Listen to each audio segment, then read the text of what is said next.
세계 5대 장수 국가에 대해서 살펴봤는데요. 이렇습니다. 스위스, 치즈와 유제품 많이 먹기로 유명하고 건강한 보험제도 이것도 굉장히 중요하다고 합니다. 우리는 뭐 치즈 유제품은 안 먹지만 건강한 보험제도가 있잖아요. 물론 기능의학은 보험이 잘 안 되기 때문에 여러 가지 좀 어려운 점이 있긴 하지만 그래도 보편적으로는 건강 이게 보험제도가 잘 돼 있죠. 자, 스페인 올리브 등 채소 위주 식단과 시에스타 낮잠을 많이 자기 때문에 장수를 한다. 아까 이제 나왔었죠, 스페인. 이거 말고도 사실 이제 뭐 즐기는 것들이 많고, 스페인에 여행을 한번 가서 그 사람들이 어떻게 사는지, 그 문화가 어떤지 한번 꼭 볼 필요는 있는 것 같아요. 싱가포르 질 높은 건강보험제도, 이건 뭐 우리랑 비슷하고 장수의 원동력, 특히 국민의 질병 예방과 치료에 심혈을 기울이는 나라이다. 이 나라가 뭐 조금 하니까 물론 뭐 그럴 수도 있겠죠. 세금 엄청 내고요. 집값 엄청 비싸요. 월세 여기 뭐 거의 뭐 전세가 뭐 반 정도 된다고 합니다. 1년 월세 정도가. 그러니까 그 사람들이 살기 편할지 아닐지는 잘 모르겠어요. 근데 엄청 오래 산다고 하네요. 스트레스 엄청 받을 것 같은데. 자, 일본 두부, 고구마 등의 음식을 즐겨 먹으며 노인들의 커뮤니티가 잘 되어 있는 것이 특징이다. 한국입니다. 한국도 여기에 제 5대 장수국가에 끼어요. 이게 문제가 많은 사람들도 많은데 한국이 뭐 이런 여러 가지 음식들 90세 넘어서 세계 첫 국가가 될 거랍니다. 기대 수명이 90세를 넘는. 발효식품이 많고 서구인들에 비해 낮은 혈압이 장수의 원인이고 높은 수준의 건강보험제도 역시 빼놓을 수 없다. 자, 이 공통점이 있어요. 여기에 전부 다 공통점. 건강보험 이런 데는 여기는 없잖아요. 건강보험 전부 다 먹는 거거든요. 먹는 거가 가장 핵심 공통이에요. 공통. 어떻게 먹는가가 장수국가가 되느냐 아니냐를 판가름하는 기준점이 되는 거죠. 그리고 사회에서 여러 가지 보완적인 제도를 같이 이제 갖춰주면 장수국가가 될 수가 있는 겁니다. 물론 허울 좋은 장수국가냐 실질적인 장수국가냐 좀 다른 얘기겠죠. 나이가 들면서 이렇게 삶의 흔적이 이렇게 다 남잖아요, 얼굴에. 근데 저런 삶의 흔적을 없애려고 엄청 노력들을 많이 하시죠. 사실 오늘 강의도 저기에 이제 좀 초점을 맞춰가지고 강의를 하다가 보니까 어떻게 좀 바뀌어가지고 이게 좀 다르게 흘러갔지만 이분한테 필요한 우리가 이제 노화에 관한 방법이나 우리가 더 젊어지고 싶어 하는 노화의 방법이나 또 건강하게 늙어가고 싶은 노화의 방법이나 안 아프고 늙어가는 노화의 방법이 다 똑같다. 이렇게 보시면 됩니다. 이분이 엄청 온화하고 좋아 보이시죠? 그죠? 이도 없고요. 주름은 굉장히 많고 눈곱은 끼어있고 근데 이 모습 자체는 우리가 바라만 보고 있어도 좀 뭐랄까 푸근하고 시골에 있는 우리 엄마 얼굴 보는 듯한 그런 느낌이 들잖아요. 이걸 억지로 바꿔가지고 도대체 무슨 모습이 되어 있을까? 내가 거울을 보는 게 제대로 된 내 모습일까요? 사진 찍으면은 제 모습이 아니거든요. 예를 들면 이런 거예요. 제가 이제 방송에 나와서 카메라를 찍잖아요. 방송을 찍잖아요. 그러면 막 이상하게 나와요. 사람들이 이게 환자분들이 와가지고 그때 그 원장님 맞아요? 이렇게 이제 물어보시거든요. 네, 그럴 정도로 뭔가에 비춰가지고 나오는 거는 제 모습이 아니에요. 그러니까 내 모습 이게 다른 사람들 눈에 실제로 어떻게 보일 건가 그런 것들도 굉장히 좀 심도 있게 고민해 보셔야지 돼요. 강남 누나 스타일이 있잖아요. 강남에 가면 진짜 다 비슷비슷하게 생기셨어요. 전부 의느님이 다 이렇게 잘 관리해 주셔가지고 그게 대한민국에서 참 이렇게 만연했다는 것 자체가 어떻게 보면 좀 가슴 아픈 일이고 굉장히 슬픈 일이다. 보실 수 있겠죠. 이런 모습을 원하실 텐데요. 이게 이사벨 아잔이에요. 프랑스 여배우인데 55년생이거든요. 근데 2001년 잡지에 이렇게 나왔습니다. 이제 폐경을 앞두고 있는 이 나이에 저렇게 자신 있게 나올 수 있는 이 보기에는 20대처럼 보이잖아요. 그죠? 이런 분들을 하이랜더 신드롬이라고 그러거든요. 하이랜더라는 혹시 영화 보신 분 있으세요? 하이랜더. 보셨어요? 네. 하이랜더 줄거리가 어떻게 되냐면 그냥 불멸로 살 수 있는 혜택을 가지고 있는 거예요. 유전자가 가지고 있는데 오래 살려면 또 다른 하이랜더를 죽여야 되는 거예요. 그래서 남은 수명을 자기가 가져와서 또 사는 거예요. 그래서 결국에는 한 명이 남게 되겠죠. 결국 죽게 될 건데 영화는 뭐 그렇게까지는 안 됐지만 그렇게 살아가는 사람들, 임모탈, 안 죽는 불멸의 그런 사람들입니다. 엄청 유명했었고 누구나 다 이렇게 되고 싶어 했고 굉장히 이렇게 부러워하는 선망의 대상이었어요. 이 사람이 이제 2016년이 됐죠. 한 10년, 15년 정도 좀 지나니까 결국은 여느 아줌마들이랑 뭐 다를 바 없이 똑같이 이렇게 이제 살도 찌고 뚱뚱해지고 이렇다는 거예요. 그럼 이제 이슬람에서 입는 그런 비키니를 입고 이런 모습을 이제 할 수밖에 없는 거죠. 그러면 우리가 저 정도쯤 되면은 이렇게 노화는 도저히 피할 수 없다. 노화라는 게 도대체 뭐냐? 뱃살도 찌고 나이살도 찌고 그 다음에 기운도 빠지고 이런 것들이 그냥 노화냐? 당연히 그렇게 가도록 우리가 그냥 손 놓고 있어야 되냐? 이런 건 아니라는 거예요. 물론 이분은 더 많이 관리를 했겠죠. 더 많이 관리를 했음에도 이렇게 되는데 올바른 관리의 방법이라는 게 뭐냐라는 거를 좀 잘 알고 하시는 적용을 해보는 게 아주 중요할 거다라고 생각이 됩니다. 논리적으로도 이론적으로도 수학적으로도 노화를 멈추는 것은 불가능하다라고 과학저널, 미국 과학 아카데미 회보에 이게 실렸다고 합니다. 그래서 우리는 어차피 맞아들여야 될 거면 어차피 맞아야 되면 빨리 맞고 어차피 해야지 될 일이면 즐기면서 하고 뭐 이런 것들을 옛말부터 계속 들었잖아요. 노화가 어차피 시간이 흘러서 갈 거라면 좀 더 다른 방법으로 맞이하면 좋지 않겠나라는 겁니다. 그래서 실제로 나이 들면서 이렇게 변하는 모습이 슬프거나 괴롭거나 우울하거나 뭐 힘들어야지 될 일인가. 잘 늙는다 하면 얼마나 좋겠습니까? 그쵸? 자, 제가 제일 좋아하는 영상이고요. 또 사실 뭐 존경까지도 이렇게 이 사람 존경스럽다 이렇게 생각을 하시는 분인데 왕대순이라고 합니다. 중국의 나이든 그 노인 모델이신데요. 우리가 나이가 들어갈 때는 얼마나 우아하게 나이 들어가는가. 와, 저 사람은 진짜 나이 값을 한다. 진짜 멋있게 나이 들었다. 이런 모습을 갖추는 게 얼마나 중요한 건가. 이분을 통해서 한번 보시면 좋겠습니다.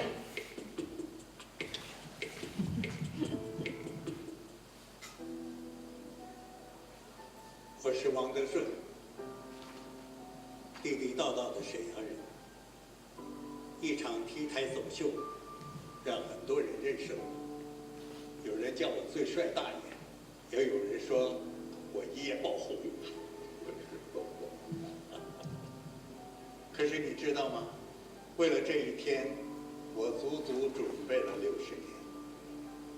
24岁，我当话剧演员；44岁开始学英语；49岁创造了造型哑剧，到北京成了一名老北漂，没房没车，一切从头开始。50岁，我进了健身房，开始健身。57岁，我再次走上了舞台，创造了世界唯一的艺术形式，它叫活雕塑。70岁，我开始有意识地练腹肌。79岁，我走上了 T 台。我今年80岁了，还有追求。相信我，人的潜能是可以挖掘的。当你说太晚了的时候，你一定要谨慎，它可能是你退却的借口。没有谁能阻止你成功，除了你自己。该炫自己的时候，千万不要对自己说：“我是王德顺，我是最炫东北人。”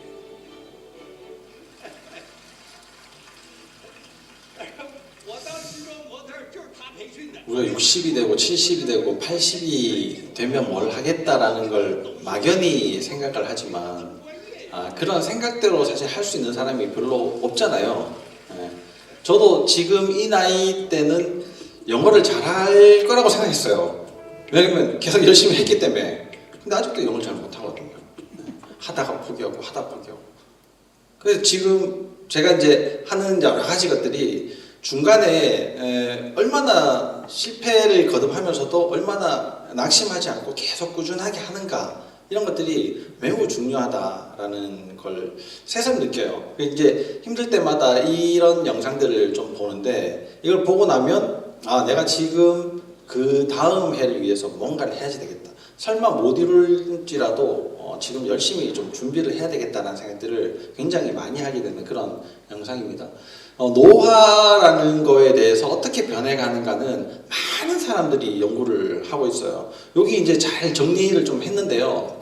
노화의 생물학적 원인은 핵심 용어가 있어요. 다 보실 필요 없고, 유전 인장, 그 다음에 산화 스트레스, 미토콘드리아, 이게 핵심이에요. 모든 논문들, 수백 가지의 논문들의 가장 공통점이 이겁니다. 유전인자, 산화 스트레스, 미토콘드리아.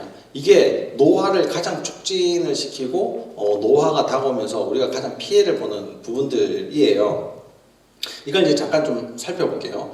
첫 번째는 유전체 자체의 불안정성 때문입니다. 유전체는 계속 활성산소 같은 것들로 공격을 받고요. 세포는 일정 시간이 되면 계속 바뀌어야지 되기 때문에 이 유전자 자체가 안정되지 못하고 계속 바뀔 때는 DNA가 RNA라는 복사판을 만들어서 그 RNA를 기초로 다시 DNA를 만들어지거든요.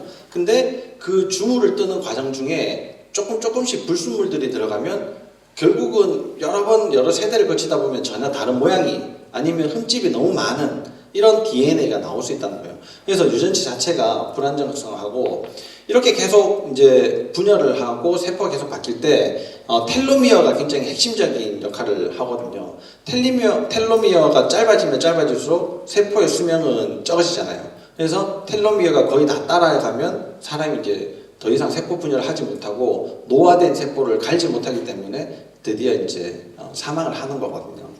그러고 또 후성 유전학적 변화가 있어요. 이 할머니가 담배를 피면요, 난자를 가지고 태어나거든요.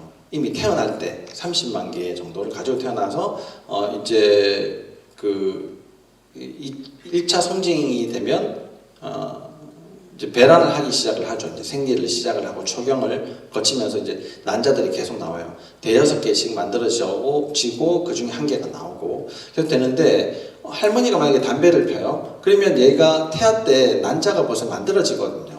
그러면 이렇게 난자가 만들어진 걸 가지고 또 임신을 하게 되면 이미 문제가 생겨져 있는 난자로 다시 임신하는 거예요. 그러면 내가 담배 핀 것 때문에 이 손녀가, 문제가 생긴 손녀가 태어날 수 있다는 겁니다. 그러니까 얼마나 황당합니까? 출산이 여성들이 가장 고통받는 인생의 과정 중에 하나라고 얘기하지만, 출산 때문에 여성이 가장 혜택을 받는다 하거든요. 그게 무슨 얘기냐면, 출산을 하면서 엄마 몸에 가지고 있는 독소의 3분의 1을 애한테 주고 내보낸다고 해요. 그래서 엄마는 살아간다고 합니다. 그 모체는.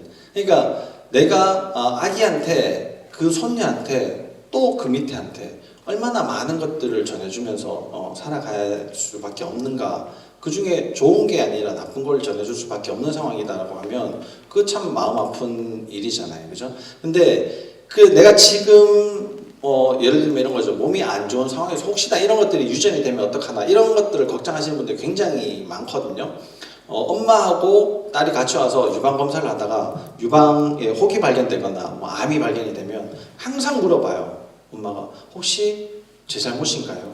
제 피가 잘못돼서 우리 딸이 이렇게 젊은 나이에 혹이 생겼나요? 라고 물어봅니다. 근데 그렇게 되는 것보다도 요즘은 본인 스스로가 잘못해서 생기는 문제들이 훨씬 더 많이 있어요. 그러니까 물론 후성 유전학이라는 게 기본이 되긴 하지만 그 위에 여러 가지 얹혀지는 다른 스트레스 요건들 때문에 몸이 점점 더 많이 망가집니다. 그래서 우리가 가지고 있는 유전자가 아무리 좋다 하더라도 내가 잘못 생활하면 망가질 수 있고, 잘못된 유전자를 가지고 태어났다 하더라도 잘 관리가 되면 얼마든지 건강하게 지낼 수 있고, 잘못된 유전자를 가지고 태어났을 때 잘못 살게 되면 더 큰 화를 당할 수 있고 라는 게 이제 후성 유전화인 거죠. 그러면 이런 여러 가지 변화들 속에서 신호들을 전달해 주는 것은 항상 단백질이 한 일이거든요. 단백질은 근육이 제일 많다라고 생각하지만 실제 그렇지 않습니다. 단백질은 세포막이랑 효소로 쓰여지는 소모품들이 제일 많아요. 그러니까 저런 것들이 잘못되면 우리 몸에서 신호 자체가 잘못 전달이 되는 거거든요. 신호가 잘못 전달되면 이상한 일들이 계속 벌어지게 되는 거죠. 예를 들면 이런 거예요. 자가 면역 질환, 그 다음에 뭐 만성 두드러기 알러지, 뭐 이런 것들이 전부 다 여기에 해당이 되게 됩니다.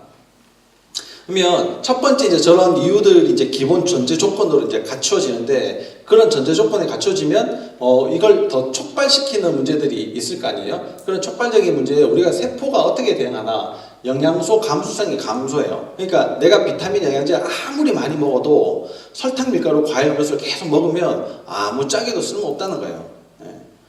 내가 젊었을 때 비타민 B를 하나 먹으면 기운 나서 일 열심히 했는데, 나이가 한 10년, 20년쯤 지나서 비타민 B를 똑같이 먹어도 별로 효과가 없다라는 얘기예요. 그러면 이제 이 사람들은 무엇을 어떻게 해야지 되는가를 다시 이제 찾아봐야지 되는 거죠.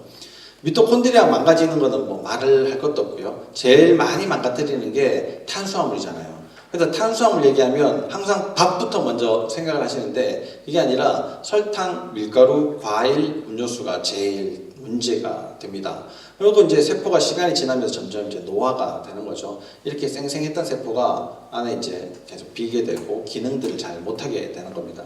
그러면 이렇게 되면 어떻게 되냐면 전체적으로 줄기세포가 다 없어져요. 이렇게 많았던 줄기세포들이 점점 희미해지죠. 2달째인데 이거는 22개월 정도 지나니까 이렇게 이제 희미해지게 됩니다. 세포 분열이 그만큼 이제 약해지게 되는 거죠. 그리고 세포하고 세포 간의 소통 자체가 잘 안 되게 됩니다. 그래서 세포 소통이 변하면 내가 여기에서 무엇을 해야 되는지 알 수가 없는 거죠. 줄기세포는 뭐 다 아시다시피 어디에 갖다 놔도 그 세포로 분할을 해요. 예를 들어서 귀를 만들고 싶다 하면 귀 옆에다 갖다 놓으면 귀가 되는 거고요. 간에 갖다 놓으면 간이 되는 거고, 콩팥에 갖다 놓으면 콩팥이 되는 거예요. 그게 줄기세포거든요. 그 주변 환경과 소통을 해야지 되는데 그게 안 되면 문제인 거예요. 우리도 똑같죠. 사람들하고 잘 만나서 이 세상이 어떻게 변해가는지 그런 변화들도 잘 봐야지 되는데, 그런 것들이 잘 안 되면 항상 문제가 되는 거예요. 친구들은 뭐 하는가 잘 봐야 되는데 그런 것들 없이 그냥 내 혼자서 뭔가를 뚝뚝뚝 하다 보면 잘 될 수도 있지만 잘 못 될 가능성들이 훨씬 더 많아지게 된 거죠. 세포하고 이게 세포라고 하면 사실 좀 어렵게 생각하시는데, 세포하고 사람하고 똑같다 이렇게 보시면 됩니다. 똑같다. 제가 세포 하나다. 그리고 여러 다른 세포들이 있고 이 세포들하고 만나서 어떻게 얘기하는가가 중요하고요. 만약에 다른 장기들이 이렇게 만들어지잖아요. 간, 콩팥, 심장 뭐 이런 것들은 그냥 도시 하나다 이렇게 생각하시면 되죠. 아니면 나라 하나다. 그 안에서 벌어지는 여러 가지 문제들이 굉장히 많을 거잖아요. 그런 것들이 모여서 지구가 만들어지고, 그 지구라는 게 결국은 내 몸처럼 되는 거고, 그게 다 서로 일맥상통하고, 내가 세포에 대해서 잘 이해를 못할 때는 항상 나를 먼저 생각을 해본 되거든요. 내가 이 세상에 세포 하나로 존재를 하는 것처럼 생각하시면 세포를 이해하시기가 훨씬 쉬워지실 거예요. 이제 이런 뭐 여러 가지 문제들이 있는데, 젊은 사람들은 금방 이게 문제들도 잘 생기지도 않지만 금방 회복을 하기 때문에 안티캔서, 그러니까 항암 작용도 굉장히 잘 되고요. 그 다음에 나이 드는 것도 서서히 되게 돼요. 근데 이게 늙은 개체, 나이가 좀 많이 들게 되면 DNA 손상도 훨씬 더 많이 생기고, 복구는 안 되고, 손상세포가 제거도 잘 안 되고, 재생도 잘 안 되기 때문에 이게 암을 억제하는 것도 버거워지고요. 그 다음에 나이 드는 거는 좀 더 급속도로 빨라지게 되는 겁니다. 저래서 점점 나이가 들어가는 거예요. 기본 조건들은 이런 건데, 자, 여기에서 우리가 바꿀 수 있는 거, 바꿀 수 없는 거를 한번 따져보죠. 유전체의 불안전성, 내가 바꿀 수 있습니까? 못 바꿔요. 텔로미의 감소, 이거 내가 바꿀 수 있습니까? 과학적으로 지금 막 시도를 하고 있지만 못 바꾸거든요. 후성 유전학적 변형, 바꿀 수 있습니까? 바꿀 수 있잖아요. 내가 뭘 먹느냐, 내가 뭘 어디에서 사느냐, 어떻게 행동하느냐, 어떻게 살아가느냐, 어떤 마음을 먹느냐 이런 것도 다 바꿀 수가 있거든요. 단백질 균형의 상식. 내가 잘 먹으면 되지만 먹는 단백질이 어떻게 쓰여질까는 내가 결정할 수 없어요. 어떤 거는 근육으로 가고 어떤 거는 효소를 만드는 데 가고 어떤 거는 세포막으로 가고 그 내가 결정하는 게 아니라고요. 그건 저절로 다 되는 거거든요. 그러면 우리가 손댈 거는 이거밖에 없어요. 후성 유전학적 변화. 그러면 영양소 감수성도 좋아질 수 있고 미토콘드리아 기능도 향상시킬 수 있고 세포 노화도 늦출 수가 있다는 겁니다. 그러면 줄기세포 고갈되는 것도 좀 더 늦출 수가 있고 세포 간의 소통 변화도 우리가 만들어낼 수가 있다는 거예요. 이 중에서 다 해의 원인인데 제일 중요한 원인이 3번이에요. 3번. 다른 건 내가 바꿀 수가 없기 때문에. 그래서 3번에 좀 더 집중을